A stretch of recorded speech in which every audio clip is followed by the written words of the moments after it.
La maison de l'énergie, c'est différents espaces. Donc, on a d'abord l'espace développement durable qui se trouve dans le hall du SDEC Énergie, donc pour tous les lycéens, les adultes, donc qui explique comment fonctionne la planète. Donc, on va expliquer qu'est-ce que c'est le phénomène de l'effet de serre, parce que généralement on le mélange avec le phénomène de la couche d'ozone.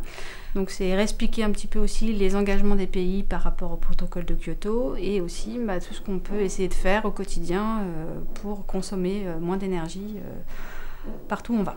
On a une exposition qui s'appelle le parcours de l'énergie. Donc là, le but, c'était d'expliquer au public, donc notamment aux enfants et aux élèves qui viennent nous voir, qu'est-ce que l'énergie. C'est un mot qu'on utilise assez régulièrement dans la vie quotidienne. Donc c'était de faire un inventaire de toutes les sources d'énergie qu'on utilise.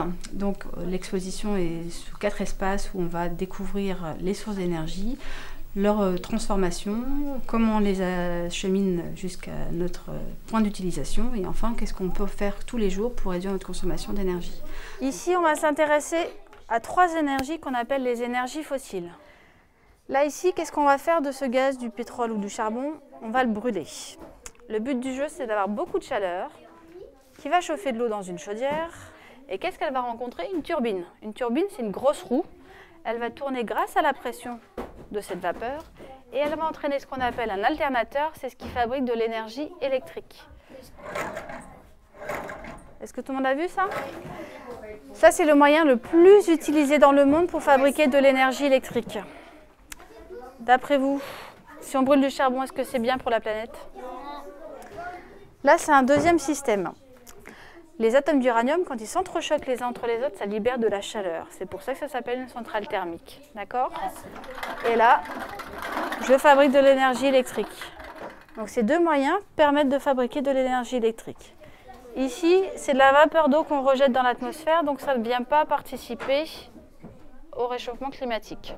Par contre, on va avoir des déchets, on appelle ça des déchets radioactifs. Donc ces déchets radioactifs, pour l'instant, on les met sous terre, dans des choses qui sont hermétiques, c'est-à-dire qu'on espère qu'il n'y ait pas de fuite.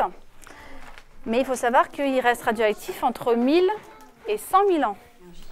Donc ça, c'est un espace d'exposition interactif et viennent en complément des ateliers scientifiques proposés par l'association Les Petits Débrouillards Normandie.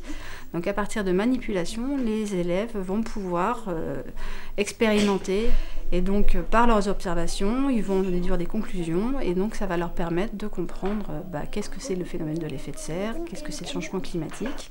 Donc là, on met un peu de coton, beaucoup de coton. Et là, on retourne le pot. D'après vous, quel est le glaçon qui va fondre le plus vite? C'est celui-là qui n'a pas d'air qui rentre et il n'y a pas d'air qui sort. Bah si, ça peut être celui-là parce que quand ça chauffe, la chaleur elle reste. Alors là, il va envoyer des rayons solaires. Ça va rentrer dans le pot. Mais les rayons, ils peuvent aussi ressortir. Là, qu'est-ce qu'elle fait la chaleur? Elle rebondit. Elle rebondit, exact. Comme il n'y a pas de place pour que les rayons de soleil touchent le glaçon, donc... Exact. Ici, la chaleur, elle va faire quoi? Et ben, elle va passer, mais elle va mettre du temps. Elle va rentrer? Oui, ça rentre. Ça rentre et ça va rebondir à l'intérieur et la chaleur va se garder. Exact. La chaleur reste à l'intérieur. Et impossible de sortir. Et impossible de sortir. Ce qui nous intéresse, c'est de savoir ce qu'on possède à l'échelle de la planète sur ces 3 énergies-là. Donc vous allez devoir mettre les plots en fonction de la couleur et du dessin. À l'heure d'aujourd'hui, si on continue de consommer comme on fait aujourd'hui sans se soucier des autres, dans combien de temps ça va disparaître et laquelle de ces 3 énergies va disparaître en premier? Ça, c'est la quantité de pétrole que nous avons en Europe. Est-ce qu'on en a beaucoup? Non, mais c'est déjà ça. C'est déjà ça. Alors, trouvez-moi l'endroit du globe où il y en a le plus. C'est en Arabie. En Arabie Saoudite. Alors maintenant, voilà ce qu'on a à l'heure d'aujourd'hui. Qu'est-ce qui nous attend dans les années à venir? Donc, vous vous souvenez, là on met tout le charbon, là tout le pétrole et là tout le gaz. Allez-y. Donc tout du charbon? Mais non, mais on fait tout ça.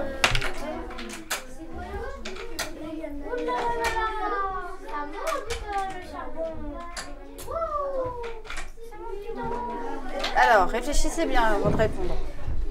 2210, 2040, 2060. C'est celle-là. Alors, vous êtes né en 2000. Oui. En 2040, il n'y a plus de pétrole. Vous aurez quel âge? 40 ans. On n'aura plus de voiture. Dans 30 ans, tout ce qui est sorti de cette maison, on ne pourra plus le fabriquer. C'est fabriqué à partir du pétrole. La classe est divisée en 2 groupes pour la journée. Chaque groupe va dans un atelier. Le midi, ils ont la possibilité de pique-niquer au mémorial qui est près du SDEC.